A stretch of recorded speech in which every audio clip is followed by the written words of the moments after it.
Ladies and gentlemen, heels and faces, casual wrestling fans, and all you smart marks. I'm Richie Moon, Jay. I'm Kayfabe Focus. and this is Kayfabe Avenue. Man, there's been a lot going on this week. We had some highs, some lows, everything a little bit in between. Let's start off with Monday Night Raw, man. We had man, this first 15 minutes is kind of something that AJ started on our first transmission. This first 15 minutes was why things play out the way they did. Man, Gunther came out it reminded me of Roman Reigns after he beat Undertaker, I think after WrestleMania 33. I mean, just deafening boos. Just boo! He got the. That's basically what I was telling everybody the last pod. That was the reason why John Cena tapped. He knew he was leaving the place better. He knew the person he was tapping to was the right guy to tap to. You guys wondering why? That's why. The first 15 minutes, you guys are getting pissed the fuck off behind Gunther. That was the point. That was exactly the point. To invoke emotion. That is what the job is for them to do. Whether you love it or hate it, they want you to love. They want you to hate. Good decision in my opinion, from the jump. Did we just see proof in the pudding? My homeboy, before we came back on air, my homeboy is very much a casual. They say they don't exist. My homeboy is a casual wrestling fan because he only watches it when I watches it. And what is the first thing he says? What do you guys think about John Cena tapping out like that? And that's exactly what they wanted. I gave him the breakdown. I explained in the last pod, gave him the same breakdown. This is why it was done. The analogy I used was, this was Tony Stark in the end of Endgame. It's okay for you to rest now. The Avengers are in a better place. The world is back. They're in a better place. It's okay. Right. You can have your time now. John Cena on Cody Rhodes' podcast after his retirement, the first interview, really good so far. I'm about halfway through. It's a good 2-hour interview, so I'm not quite done yet. Check it out. Very insightful. He gives an analogy that's similar to what exactly I just said. He just changes the example of it, but same analogy pretty much. He knew that this was the right person to do it to allow to tap. Mr. Never Give Up never gave up, and Gunther knew exactly what to do and what to say, going back and forth. From the ring, silent. He ran back out. Comes back. He literally ran back out. Gets the booze. Gets on top of the announce table, and all he said on the mic whenever he picked it up, I told you I was gonna make John Cena tap like a little bitch, and I told y'all last week that is what Gunther said on the Raw prior. He's gonna make him tap out. That's what he did. Made him tap out like a little bitch. The arena went crazy. All the wrestlers in the back pissed off. And it sets up, we have good insight. I gotta say. Sometimes I feel like they watch the show and take notes sometimes. Like, share, subscribe, Kayfabe Avenue on YouTube. We're not the hugest podcast at all, but at the end of the day, you take an everyday fan's perspective. That's not unheard of. But I feel like we definitely were in tune with that. What's the first thing they do? And what's the first thing we said Gunther's role should be? The retirer. His storyline going forward should be the guy who retires wrestlers. He started it with Goldberg, followed it up with John Cena. Who's the first people he sees in the back Monday Night Raw when he finally decides to leave after getting all those boos? AJ Styles, R-Truth. These are guys that are on their way out. You got a beef? You got a legitimate beef with Gunther? He's going to beat you down. He's going to retire you now. I definitely see you hearing their first prediction. This is December 21st, 3:59. AJ Styles is going to get retired by Gunther. It's going to happen. I got AJ Styles getting retired by Gunther. I got Sheamus getting retired by Gunther. I got R-Truth being retired, but like for real, I think that's they're really gonna run. I got Brock Lesnar being retired by Gunther. Entire push and fan reaction, like if we was gonna give this to R-Truth and we gonna get the run we got from R-Truth since returning, we might as well have done it for Karrion Kross. All that attention should have just went to Karrion Kross. Maybe we would have got something more out of it. But give him the retirement. And Right. in the last episode, I said my fantasy booking would be it culminates in a retiring Randy Orton, legend killer, versus the guy who retires legends. So Right. book it. Right. Take my idea. That'll be dope. That'll be dope. That'll be dope. That'll be dope. What else happened on Monday Night Raw? The Usos versus the New Day. We haven't seen that match in a long time. The Usos came back last week, said, yeah, we back in the tag team division. You know what I'm saying? We about to go for those titles. And then this week, they went after the New Day. And then they beat them. And now they're number one contenders. Because they're going to run it back, right? Run it back. They got to run it back. So, this episode of Raw, honestly, was outside of the Gunther stuff and a couple of things. It was not a lot of matches. It was literally like 4 matches. Pretty straightforward stuff. How you give us 4 matches in a 2.5-hour show is wild. Yeah, it's crazy. But I also understand the next 4 episodes between last week and this week are taped. They're doing double tapings for the holidays, so they don't have to work on holidays. Hats off to them.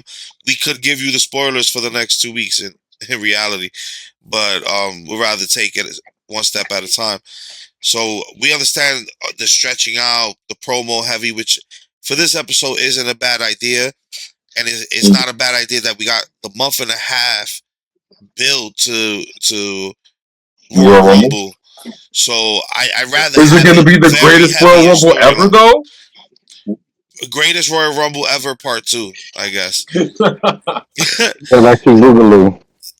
But the ultimate Royal Rumble. You said the Electric Boogaloo. You said the Electric Boogaloo Royal Rumble. Listen, I'm just happy that they got enough time to build up, make us care about this event. Because you just ripped it out from a lot of people who would have been able to go. I mean, yeah. That's another story. That's like an unwilling to go situation. Right. What you want to? I don't even. I understand why they're doing this kind of pacing. For the shows this week, it was the same feeling for SmackDown. We'll get into that, but. What else happened on Raw? Because I'm sure I don't remember. I just don't. The crazy thing, besides certain high spots, this week was kind of a forgettable week. We watched SmackDown. Me and Focus watched SmackDown. Am I lying when I say we didn't even realize it ended? I don't know what happened, bro. It started playing the next episode. Last week's episode? Hold up. This is old. We see Oba Femi come out again. We're like, wait, hold up. This is old. Go back. Right. So, yo, the SmackDown had the same effect on me because I watched SmackDown and I really only remember 2 things from it. Like, that's a 2-hour show and I only remember 2 things from it. So, the highlights. Let's talk about the highlights. You saying so basically Stephanie Vaquer versus Raquel Rodriguez for the World Championship ended in a DQ because of Nikki Bella. So we're getting more of that story playing out, which probably is a shame unless we can somehow bring it back to Raquel Rodriguez being more involved in the main event picture, because I think that's a failed opportunity. I don't think the Nikki Bella match was. We don't need a Nikki Bella rematch. Yeah, was it that good that we need another one? Yeah, so we had that happen. We had the New Day versus Uso match happen. It was really good. We had Logan Paul and the Vision basically trying to talk down Braun from attacking CM Punk that night. Paul Heyman explaining that he needs to hold it till December 5th and take him out then to be more strategic about it. So they try to focus on Rey Mysterio's match with Logan Paul. That was the majority of what Raw was. So, wasn't that like the main event? the main event was Logan Paul versus Rey Mysterio. Right. So the big thing coming out of that was the reveal of the mystery attacker. Poor. You know what? For the mystery man, focus. What was your thoughts and feelings when you seen the mystery, the masked man be unveiled? It was safe booking. It was predicted 3 weeks ago. Safe booking. That safe booking is starting to get like just kind of trash. Honestly, I mean, I don't want to say trash. It's just getting boring. It's like uninspiring sometimes with the safe booking. Just like, oh, cool. You almost It should have been Montez. Yo, a Montez would have been a way more interesting choice to Austin Theory. I mean, there is storyline reasons for Austin Theory if they go that route with Seth, ultimately. But man, that's a lot of what if and plugs in, and if things work out. Seth ain't coming back to like May. You know, For the I think extra Montez greatest would Royal have Rumble. actually been the more interesting choice. Poor Austin Theory. Poor Austin Theory. I feel like they could have dragged it out a lot more. They definitely could have dragged it out a lot more. And it's just like, honestly, like, I feel bad saying this, but it's like, who really cares, yo? Who cares, yo? I Who care. cares? Who cares, bro? Like, for real. I care. Do you? No. Exactly. Nobody cares. Nobody cares. That's Austin Theory. And that's a shame, because Austin Theory is great. You know what? I only cared about Austin Theory when he was getting that Grayson Wilder rub, but After the Grayson Wilder rub is a wrap. Yeah. When I first saw him reveal himself, all I can think was, you don't have to say, I already know. I found out from him. And, he just told himself, his Justin Timberlake looking ass told us that he was the mystery attacker. And I feel like you dropped the ball. You could have stretched this out. You could have made this whole thing. You could have made it the red herring for Jericho. You could have. The fans knew it was Austin Theory. They figured it out the day he jumped in the cage. Right. So you should have. They could have stretched this out. Made the masked man be in the Royal Rumble. People try to unmask him, but they couldn't. Or he has multiple masks on. There's so many things you could have done with this. Take off a mask. There's a mask under. He would imagine if he won the Royal Rumble as the masked man, and then we just have a mystery going into WrestleMania who was going to be. They could have just done so many things. That would have probably been one of the most interesting things in history, because it's like, it could have flopped hard depending on who the reveal would be at Mania, but that could have been interesting as hell. Like, how is the number one contender, bro? Who is this guy? He gets taller and shorter every week. Who is this guy? We put almost 1 week. Every week is somebody else playing the promo. The next week we bring like El Torito back.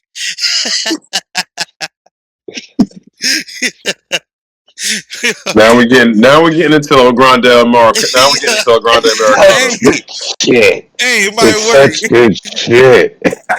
They really missed the opportunity with Almost and El Grande Americano, but that's a whole other story. Yo, speaking of Grande Americano, they had matches going into this AAA event that happened on Saturday. Right. How did you find out about it? How did you find out about the AAA event?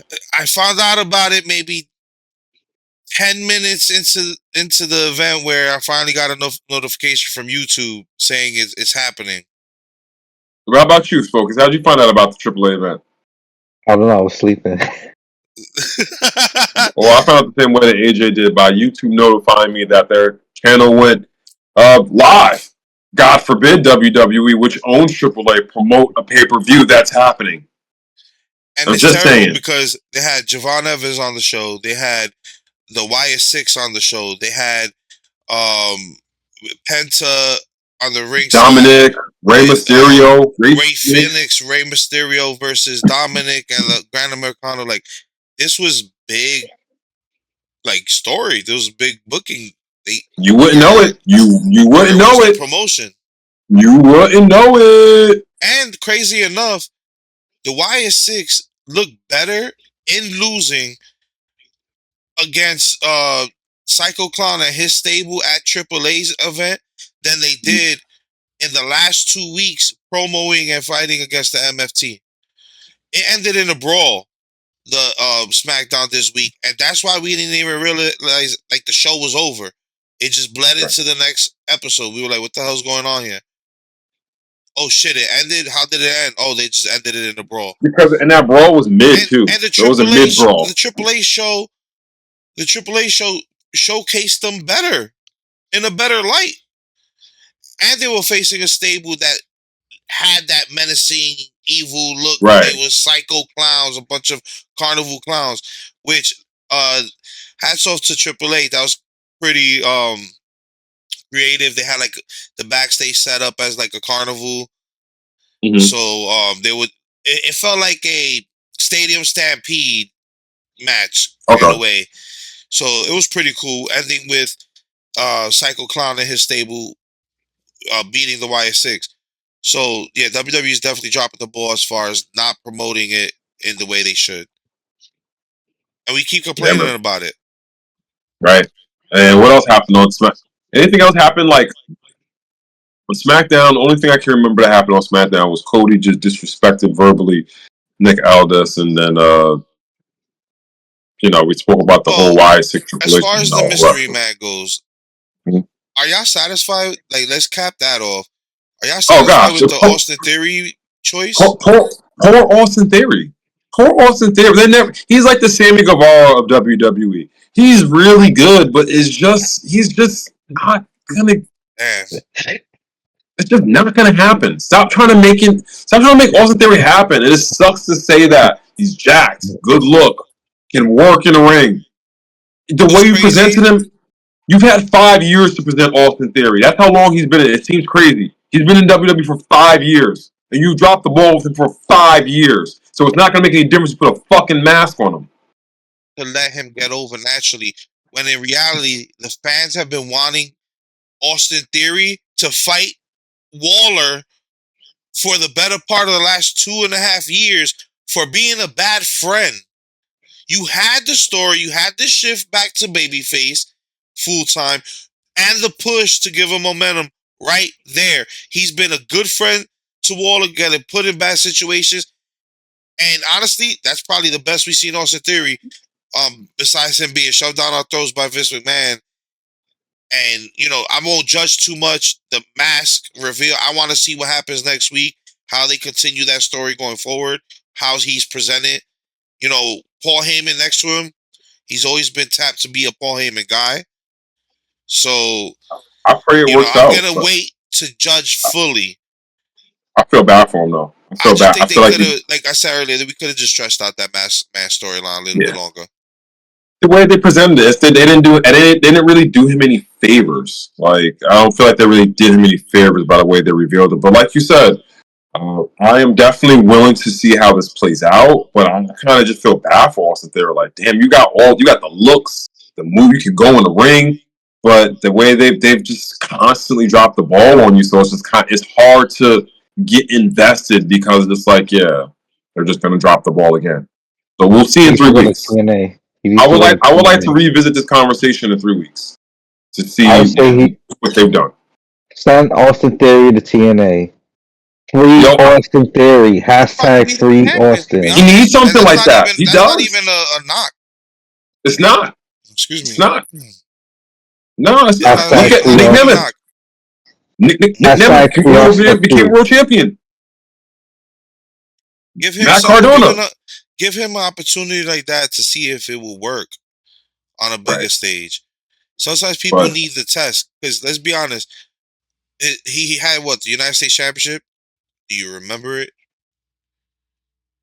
They don't do him any favors in the book, and they had him go against John Cena. John Cena tore him to shreds in that promo. So what? He won the match.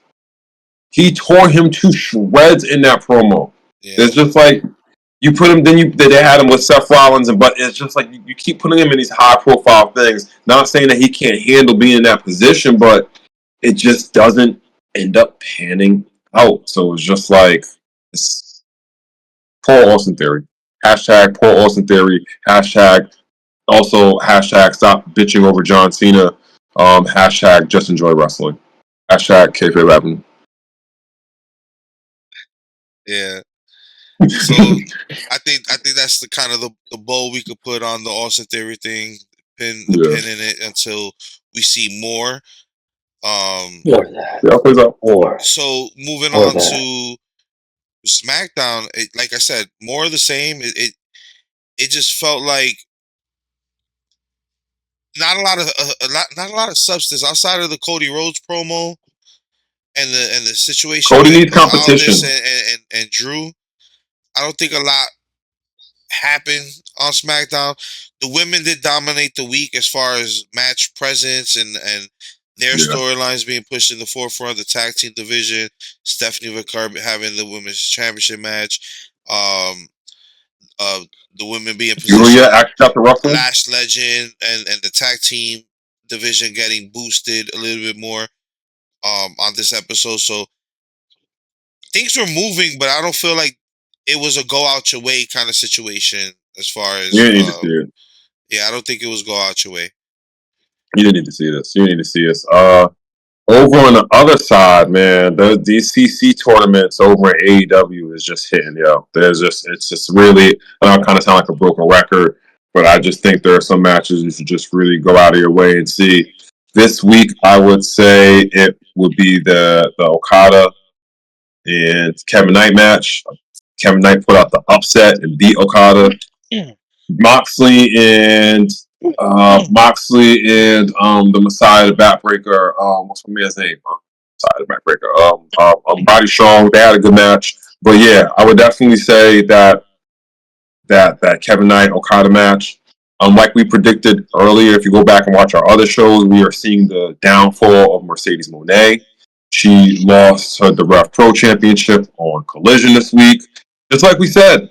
Just like we said was going to happen. So, yeah, I would say, loss, I'm more excited for the loss and to see where her character is going to go through losing. We know what Mercedes looks like as a winner. Mm-hmm. We know what Mercedes looks like as a champion in AEW. What happens when you strip that out? I mean, I've been saying it time and time again when we talk about Monet on the show.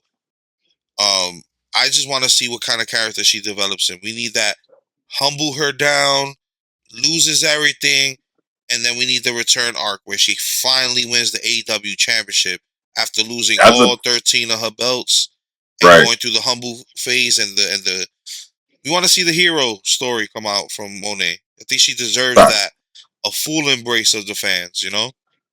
Yeah. I was going to add to that. Yeah, as a babyface, all that. But she just wins it finally as a babyface, which I think, that would be a really great. That'd be a really great story. MJF came back. Now I think it's going to be MJF versus Swerve versus Hangman versus Samoa Joe at World's End. I think AEW is always better when MJF come back. He's a big star. He's great on the mic. He's good on the ring. So I just think it never hurts your main event scene when you have somebody like MJF come in and being a part of that. So I think he proves every time he comes back from his little hiatus that he's probably the needle mover for AEW. A lot of people come and go, make their returns, but MJF feels like every time he comes back, you feel an impact, you feel a difference. The promos get better, the stakes get upped a little bit more. I think he's really that heel that is needed. Like that's their only genuine, classic, like undeniable go-to heel. Right. I don't think they have many of those go-to guys as far as that level of heel work in AEW. and it just proves it. Look at the reaction he gets every time he comes back. Yeah. I always appreciate the Elite are back together. I always appreciate a Kenny Omega match because honestly, we're seeing a lot of people retire. AJ Styles is about to retire. Chris Jericho he's kind of, it's been alluded to like he might be, on his last run. John Cena just retired. Brock Lesnar's retiring. Kenny's probably going to have to retire before he wants to, but I appreciate Kenny Omega matches because I think they're limited. I don't think we're definitely down to the last handful of Kenny Omega matches, the way it's looking right now. And I think we honestly, at All in Texas, I think we've seen Kenny Omega's last singles match, honestly. What exactly makes you feel that way? Would you say? Obviously, what exactly makes you feel that way as a fan? What makes you feel that way as far as Kenny Omega's decline? Because obviously, besides the obvious health issues, the injuries he's dealt with, is something on AEW TV that's translating that? Like, am I missing something on storyline wise? I'm saying he has alluded to it with the diverticulitis, and just looking at an athlete and a performer, at Kenny, for a long time, Kenny was considered the best in the world. There was no, Kenny is that guy, and I just think, it sucks to say he can't perform at that level anymore. Like I said, I think All in Texas, I think that was the last singles match that Kenny Omega is going to have. You notice that Kenny Omega can't go. I'm not saying he can't give that performance at that high level that he knows people expect him to. So I think this is like just the down. I don't want to say just he's winding it down because of the injuries. You know what I'm saying? Wrestling with vertigo, diverticulitis. The body can only take so much. stars are in that wind down stage of their career. Like, the ruthless aggression only has Shelton Benjamin left, pretty much, and Randy Orton. Right. Almost all of them are done. That elite era, like with Kenny and those people, Yeah. they were in the Indies for 15, 20 years before they came out with AEW and hit the mainstream. You had 5 years since AEW's been out. Like, a lot of the main guys that are AEW, like OGs, are definitely on the wind down, or they did hire people who are already there. Mm-hmm. So I mean, you still got Heyman. Heyman's still going to be going strong for a while. They're in the same kind of boat in reality. They got to start shifting on the who's the next people to come up. Yeah. So the people like Kyle Fletcher's, I expect, Yeah, Kyle Fletcher is definitely going to come up. Who else? So, I mean, Swerve is already there, but like he's still, like even though like Swerve and MJF for them like that, they still have more runs left. Like Heyman still has more. They're still in their prime. You know what I'm saying? Like they're not far removed from their prime. But like, yeah.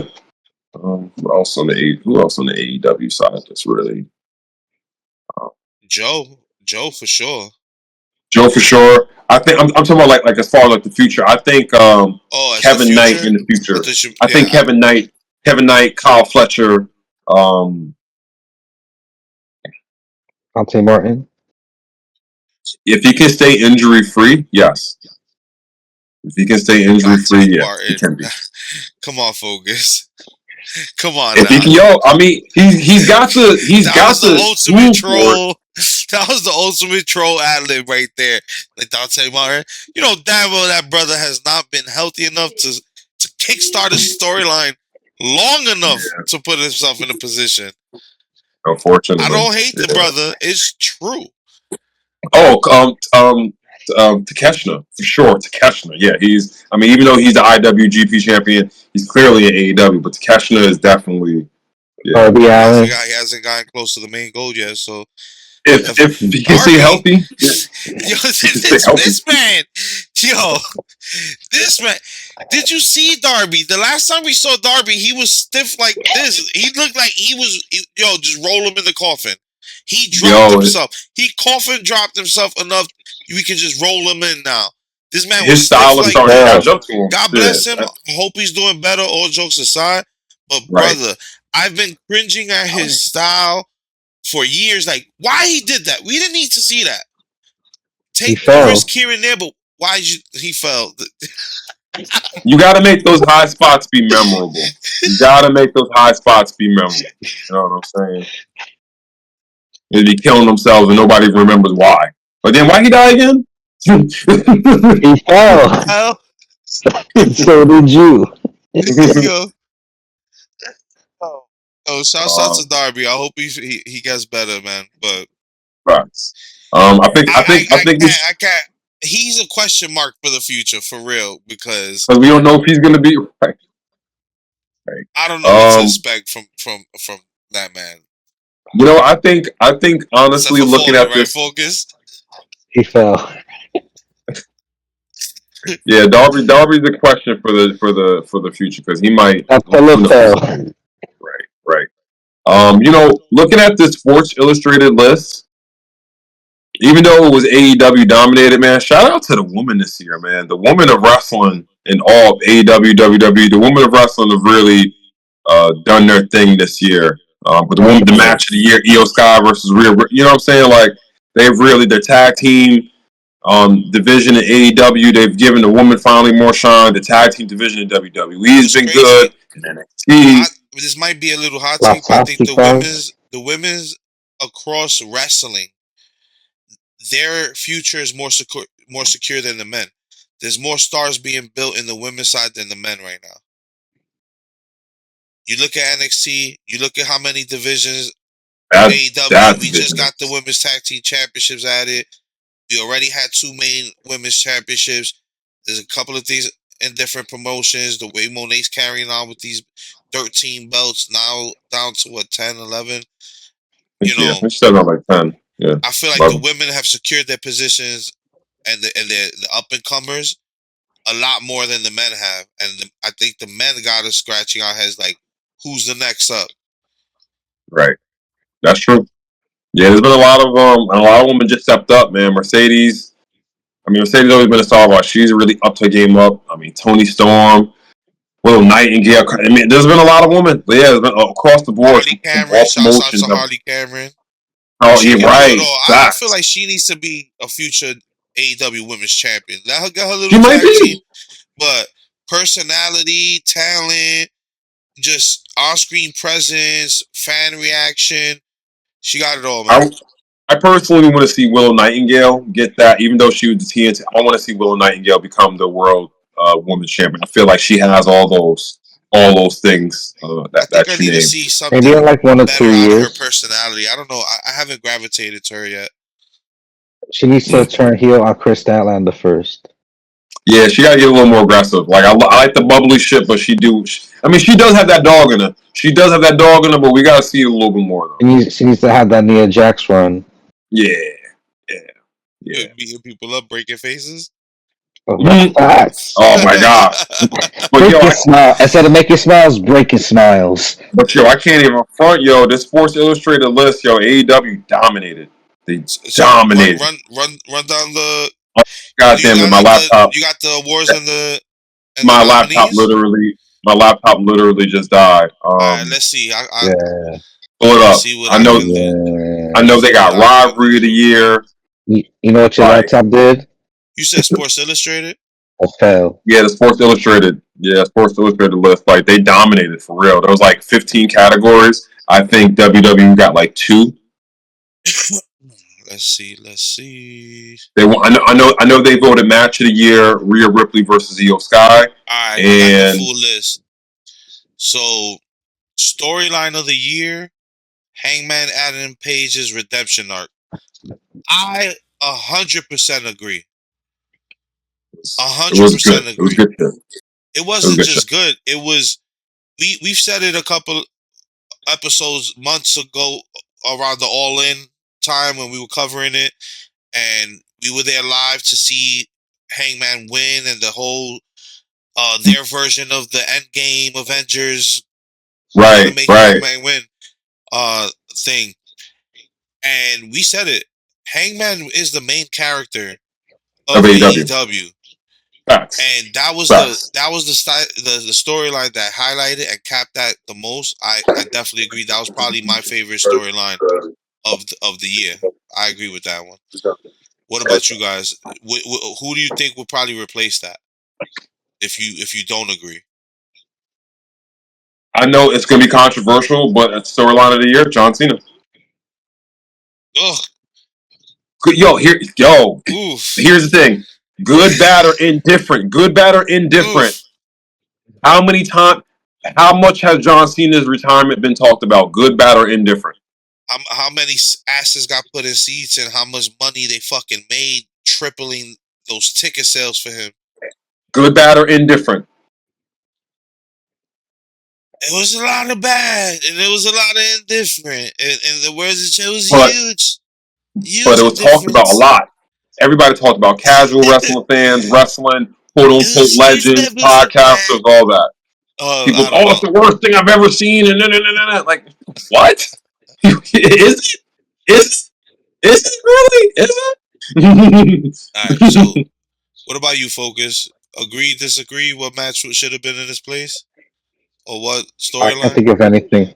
I can't think of anything So, else. do you agree or disagree? I agree. All right. So next up was the rivalry of the year: Hangman Adam Page versus John Moxley. I think if you go with the storyline of the year, that just makes sense. That makes sense.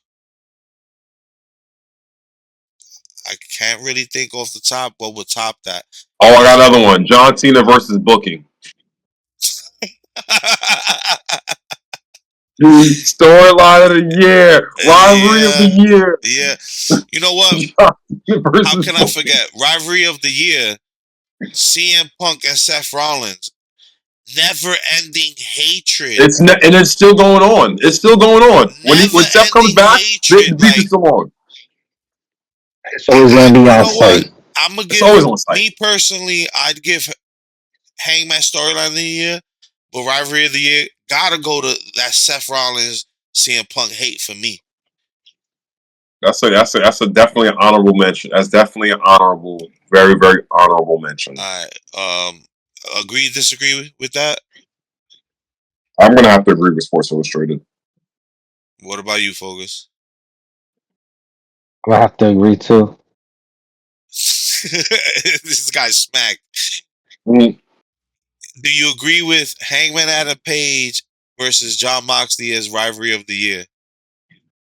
Yeah, because that was basically what was going on during AEW for like the whole year.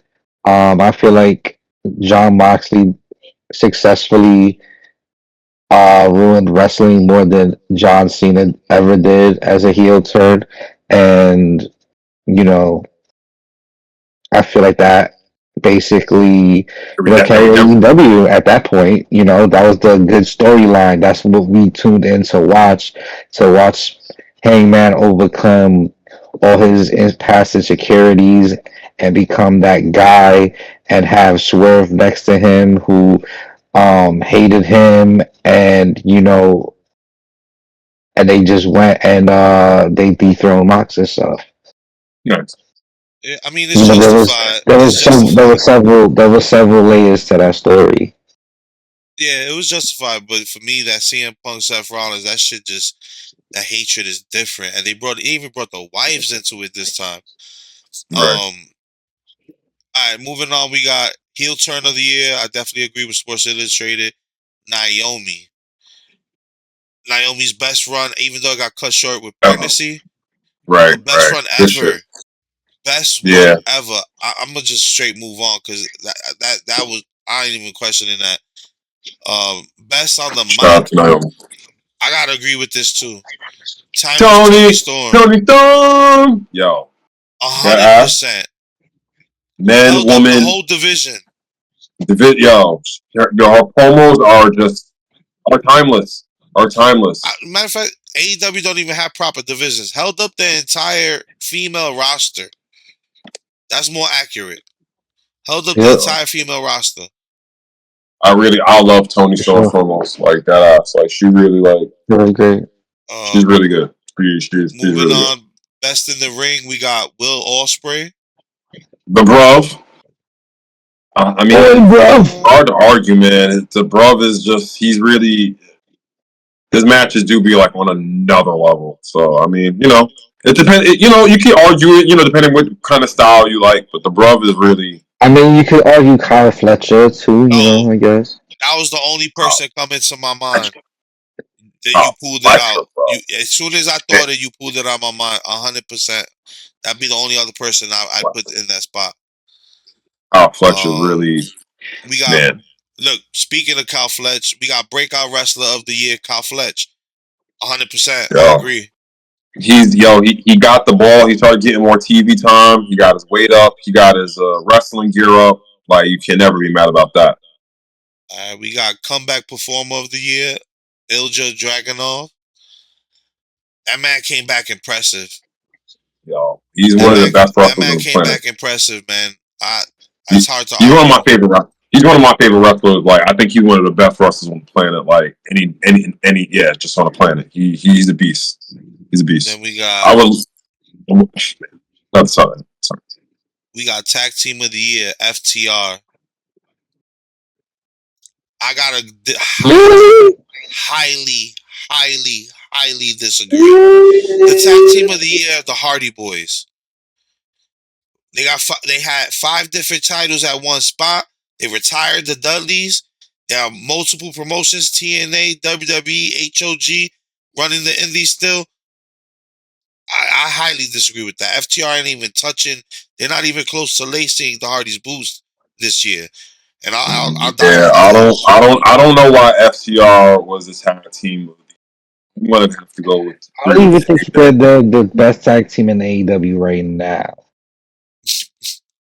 I mean, if we're being honest, her business has been way more interesting than that. But for the year, though, and the impact on the industry, it's been the Hardy Boys, yo. The Hardy Boys have been running the gauntlet. For the year, that's crazy, bro. Yeah, they've been running the gauntlet. Like, and just in AEW alone, we hurt people, bro. We hurt the Hardys had the NXT championships at the same time they had the TNA championships. No other promotion has ever had a WWE title that wasn't a signed WWE wrestler. Come on, bro. Yeah. Match of the year: Io Sky versus Rhea Ripley versus Bianca Belair at WrestleMania 41. That was a good match. I mean, that's subjective. Of course, all of it is subjective. But I mean, you can argue that was a really good. I do remember that match. You can argue that match. I don't necessarily. I'm not. How that shit ended too. That wouldn't have been my choice, but it was a good match. Yeah, I would have gave match of the year honestly to the women's War Games. Not the women's War Games. Excuse me, the women's Blood and Guts. Yeah. For sure. Yeah, that one. They went in. Yeah, I should have Show of the year, AEW Double or Nothing. I don't agree. I don't agree with that either. All in. Maybe it's biased because we were there, but I don't remember much. Top to bottom, that shit was fire. Right. I would say the HOG show where the Hardys was there. Was the best show of the year. Was the best show of the year. Facts. Wow. 100%. Because I was there. You gotta check the footage on that. There was a lot of chairs flying that event. Alright, that was the show of the year. Female Wrestler of the Year. I think this is kind of undeniable due to accolade alone. Mercedes Mone. Right. I was gonna say Holly Cameron. Not compared to Mercedes Mone. I love Holly Cameron, but not accolade alone. Yeah, I love her too. Puppet Monet. The only person that you know is if it wasn't for Puppet Monet, I wouldn't have even entertained Mercedes Monet as much as I have this year. That's what I'm saying. She made me love Monet again. That's what I'm saying. She needed that Puppet Monet love. There'd be no Puppet Monet if there was no Monet. But it wouldn't be Mercedes Monet if she didn't have that Harley Cavern rub. You Oh know? my god. We got male wrestler of the year, Adam Hangman Page. um, Nah, Mount Russell, nah, I think nah. that one should have went to I don't know about WWE that. and got on his truth. Dominic Mysterio is having the best year ever. From WrestleMania to now, being a double champion, beating John Cena, the face of AAA, there's a couple of WWE. people out there, man. I Of think the Dominic year, Mysterio. again, I know you're not gonna like this, yo. I might have threw John Cena up there, yo. Like him, hate it, love it, indifferent. Nah, Who were people talking about the nah. most? I don't know Cena about that. for the Intercontinental Championship right on Anthony his way became, I don't out. think so. you know what I'm Dirty saying? And he Dom. was. I think Dirty I don't Dom is think up so. there. I think John Cena is up there. Uh, Even though he got cut short, injured, I'm think putting Seth Rollins up there. Yo, Seth Rollins did some really good work this year. I Yeah, love that's Hangman, a. but I don't Thank necessarily God agree that with this is that. all subjective, right? Yeah, I'm not. Yeah, I love Hangman, but I don't know. I don't know. I don't Yeah. know. All right. I'm not So 100% sold on that. last but not least, and this will be the takeaway. So we'll take it home after this. The Legacy Award goes to John Cena. Who else this year? Sting, The greatest of all That was last time. year. Oh, my bad. John Cena. I mean, you could have went Goldberg. Goldberg retired this year, but Nah. there's no way. There's no That ain't comparison on happening. impact. There's no comparison on impact. I think John Cena deserves the the award. I think it makes sense. Jeff Jarrett. Jeff Jarrett. AEW, Jeff Jarrett, my ass. Jeff Yeah, Jarrett. right, So right. let's see how many awards, right? It was 1, 2, 3, 4, 15 awards, and AEW took